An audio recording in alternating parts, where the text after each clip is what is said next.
आपको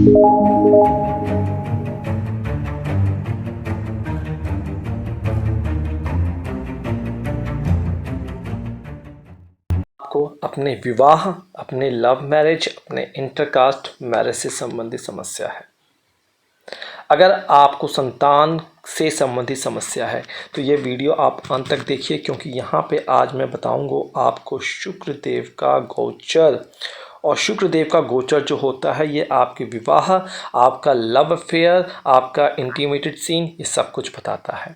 और ये गोचर जो होगा हमारी चंद्र राशि से होगा। चंद्र राशि में हमने देखना है, आपने अपना चंद्र लग्न उठा लेना है और नोट कर लीजिए कुछ भावों से जब आपका शुक्र जाएगा इस गोचर में। हर साल ये गोचर होता है, हर 45 दिन में जो गुरु जो आपका शुक्र होता है राशि परिवर्तन करता है और बहुत सारी चीज़ें देखने को मिलती हैं। वो हमें एक एक भाव में बताऊंगा कि अगर आपके चंद्रमा से इस भाव में जाता है तो क्या क्या फल मिलेगा। साथ ही साथ अगर आप ये वहाँ पे भी अप्लीकेबल होता है कि आप जब अपनी जन्म कुंडली उठा के देखते हैं, जन्म कुंडली की राशि कुंडली, वहाँ पे देख लीजिए शुक्रदेव कहाँ प्रेजेंट है तो कैसा फल देगा दशा अंतर्दशा में, वो भी आपको इसी वीडियो से पता लग जाएगा। तो सबसे पहले कुछ घरों को आप मार्क कर लीजिए। शुक्रदेव जो होता है जब चंद्रमा से एक घर आगे होगा तो मतलब ये ऐसे ही है जैसे कि आप हैं, आपके सामने वाला पड़ोसी, आपके दूसरे साइड वाला पड़ोसी, आपके तीसरे साइड वाला पड़ोसी, किसी से आपकी बनती है, किसी से आपकी नहीं बनती। इसी प्रकार से चंद्रमा, जब शुक्र चंद्रमा से एक घर आगे होगा तो ये शुभ फल देगा। 2 घर आगे, 3 घर आगे, नोट कर लीजिए, 4 घर आगे, 5 घर आगे, 8, 9 और 11। ठीक है जी, ये आप नोट कर लीजिए और स्माइल कीजिए और नोटिफिकेशन बेल और चैनल को सब्सक्राइब भी कीजिए। आइए, इन घरों से जब शुक्र जाएगा तो अच्छा फल देगा। अब देख लेते हैं कि जब शुक्र पहले घर से जाएगा तो कैसा फल देगा। देखिए, जब इसमें आएगा तो शुक्र की चंद्रमा के साथ अच्छी मित्रता का संबंध होता है। तो यहाँ पे आएगा तो आपको जो मित्रता है तो सुख को आप रिप्रेजेंट करेंगे, सुख की प्राप्ति होगी, आपको धन की प्राप्ति होगी आपको। साथ ही साथ ये शुक्र 7वें घर से जाएगा तो 7वीं दृष्टि लग्न पे भी डालेगा, तब भी यही रूल एप्लीकेबल होगा कि विवाह और संतान जन्म की संभावना होती हैं। अगर आप विवाह युक्त हैं, संतान की प्लानिंग कर रहे हैं, विद्या अध्यापन में आपको सफलता प्राप्त होगी। तरल पदार्थों, सुगंधित चीज़ों और श्रृंगार तथा सौंदर्य प्रसाधन आदि से आय आपको हो सकती है अगर इस क्षेत्र में आप कार्य करते हैं। उसी प्रकार से ये पहला कंप्लीट। आइए दूसरे की बात करते हैं। दूसरे घर पे जाएंगे तो आपकी वाणी में सौम्यता आएगी, धन की बार बार प्राप्ति होगी क्योंकि ये अर्निंग का भी हाउस होता है, और हेल्थ जो होगी वो आपकी अच्छी होगी, उसमें भी कोई टेंशन नहीं है। आपकी पर्सनैलिटी में निखार आएगा और शत्रुओं का नाश होगा। ठीक है जी। आइए तीसरे घर पे, तीसरा घर भी मैंने क्या बताया, अच्छा फल देता है। तो देखिए शुक्र चंद्रमा से मैक्सिमम घर पे अच्छा फल देता है। तो तीसरे घर पे आएगा, मित्रों से आपको सुख मिलेगा। मित्रों से, वो आपके बॉयफ्रेंड, आपकी गर्लफ्रेंड, आपका छोटा भाई बहन, किसी से भी आपको फायदा मिलने है। आपका साहस जो है वो बढ़ता हुआ नजर आएगा, सेल्फ कॉन्फिडेंस आसमान पे होगा, मान सम्मान में वृद्धि होगी, भाई बहनों को सुख मिलेगा तथा धर्म की प्राप्ति होगी उन्हें।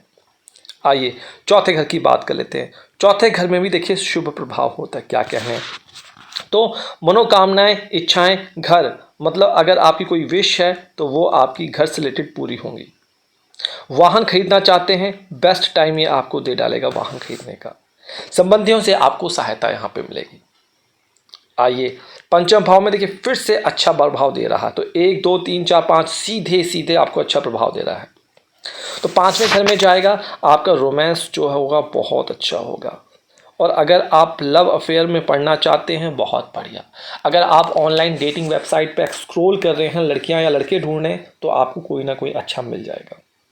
अगर आप बच्चों के जन्म की सोच रहे हैं, पुत्र पुत्री, तो उनकी संभावना बढ़ती है। जो लव प्रेम है उसके बीच में क्या होती है, निकटता यहाँ पे आ जाती है। इसको आप कीजिए।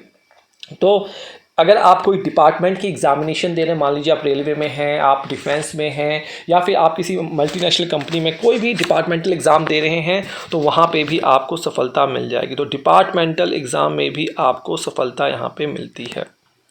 अब आइए छठे घर में। छठे घर में शुक्र होगा तो क्या होगा, तो यहाँ पे शुक्र वृद्धि करेगा आपके शत्रुओं की, और आपको यहाँ पे झगड़ा और दुर्घटना और पुलिस से आपको बचने की सलाह यहाँ पे दी जाती है, घातक हो सकता है। आइए 7वें घर की बात कर लेते हैं। चंद्रमा से जब शुक्र 7वें घर में आता है तो थोड़ा सा आपको अपमान सहन करना पड़ सकता है। आप अपमानित हो सकते हैं अपने पति या पत्नी से, इसका ध्यान रखना है। बड़े परिश्रम से आजीविका उपार्जन करने की स्थिति बनती है। स्त्री या और पुरुष के रोगग्रस्त होने की समस्या यहाँ पे बन जाती है, और पति पत्नी से आपका जो विवाद है वो यहाँ पे होने के सर्कमस्टांसिस हैं। ये एक जनरलाइज्ड व्यू मैं आपको बता रहा हूँ, डिपेंड करता है रेस्ट आपके चार्ट में कैसी दृष्टियाँ हैं वो भी इसमें देखा जाता है, लेकिन यहाँ पे सिंपल मैं आपको प्रेडिक्शन करने का तरीका बता रहा हूँ। चलिए न आपके अष्टम भाव पे आ जाएं तब क्या प्रभाव पड़ने वाला है। इससे पहले आपको पर्सनल कंसल्टेशन चाहिए तो आप हमारी वेबसाइट और हमारी ऐप डिस्क्रिप्शन बॉक्स में सारे माध्यम दिए हुए हैं। फ्री में एनालिसिस चाहिए तो आपको अपना चार्ट और एक कोड शेयर करना पड़ेगा इंस्टाग्राम पे। ये कोड आपको हमारी वेबसाइट से और हमारी ऐप से फ्री ऑफ कॉस्ट मिल जाएगा। आइए अष्टम भाव की बात कर लेते हैं कि 8th हाउस में अगर शुक्र है तो क्या प्रभाव देने वाला। तो देखिए 8वें घर पे भी शुक्र जो है अच्छा फल देता है, इन नंबरों में मेंशन किया है।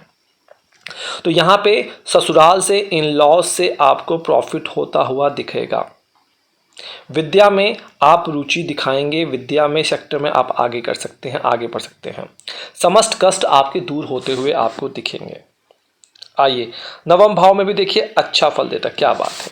नवम भाव में जब ये आएगा तो उत्तम आपका जो ड्रेसिंग सेल्स है, अच्छे कपड़े खरीदने के लिए आप शॉपिंग करते हुए दिखेंगे।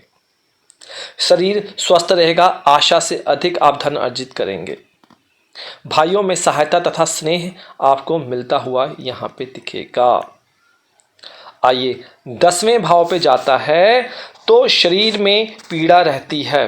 क्यों पीड़ा? क्योंकि आपका जो कर्म होता है वो बढ़ा देता है। जो कर्म बढ़ाएगा तो आप मेहनत ज़्यादा करेंगे और शरीर में जो है समस्या रहती हैं। धन की हानि भी यहाँ पे हो जाती है।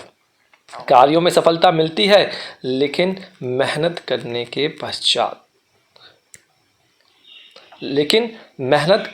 पश्चात इस चीज़ को आप नोट करके चलिए। आइए 11वें घर में क्या होता है इसकी बात कर लेते हैं। तो 11वां घर मैंने बताया था शुभ होता है। तो जो भी मेहनत, जो भी शुक्र के गोचर में पिछली बार आपने मेहनत की है, पिछले महीने मेहनत की 10वें घर से, उसका फल जो है आपको 11वें घर में मिलेगा। तो पैसा यहाँ पे आना शुरू हो जाता है। 11वें घर में सभी कार्यों में सफलता मिलती है। स्त्री संबंधित सुखों में वृद्धि होती है और मित्रों का भी पूर्ण सहयोग यहाँ मिलता है। आइए अंत में 12वें घर की बात कर ले जाए तो धन अन्न और विलास के साधनों की प्राप्ति होती है। जातक का धन जो होता है वो यहाँ पे बढ़ता है परंतु खर्चे हो जाते हैं, इसीलिए मैंने इसको नहीं जोड़ा है। मिलेगा सब कुछ लेकिन खर्चे आपके हो जाएंगे।